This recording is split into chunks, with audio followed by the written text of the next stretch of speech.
রাখাইনে নিরাপত্তা পরিস্থিতি উন্নত হলে বাংলাদেশ থেকে ৩ লাখ রোহিঙ্গাকে ফেরত নেওয়া হবে, জানালো মিয়ানমার সরকার। ২০২২ সাল থেকে অবসর ভাতাবঞ্চিত শিক্ষক কর্মচারীদের বিশেষ ব্যবস্থায় টাকা দিয়েছে সরকার। ফতুল্লায় মাদক বিরোধী অভিযানে পুলিশকে গুলি, পাল্টা গুলিতে একজন গুলিবিদ্ধ, আটক ২। হামে আরও ৮ মৃত্যু, প্রাণহানি ৯০০ ছাড়ালো। বঙ্গবন্ধুর জন্ম না হলে দেশ স্বাধীন হতো না, তিনি স্বাধীনতার স্থপতি। আবারও রং বদলালেন আসিফ নজরুল। বিএনপির স্থায়ী কমিটিতে রিজভী সহ নতুন ৪ সদস্য।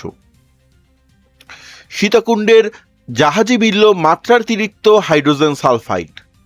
যুক্তরাষ্ট্রের মিশিগানে গুলিবর্ষণে সন্দেহভাজন সহ নিহত ৬। ইন্দোনেশিয়ায় ফের শক্তিশালী ভূমিকম্প।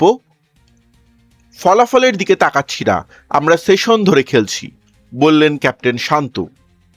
বিস্তারিত ও বিশ্লেষণমূলক সংবাদ জানতে দেখুন বাঙালিয়ানার প্রদোষের সংবাদ, বাংলাদেশ সময়ে ঠিক রাত ১১টায়।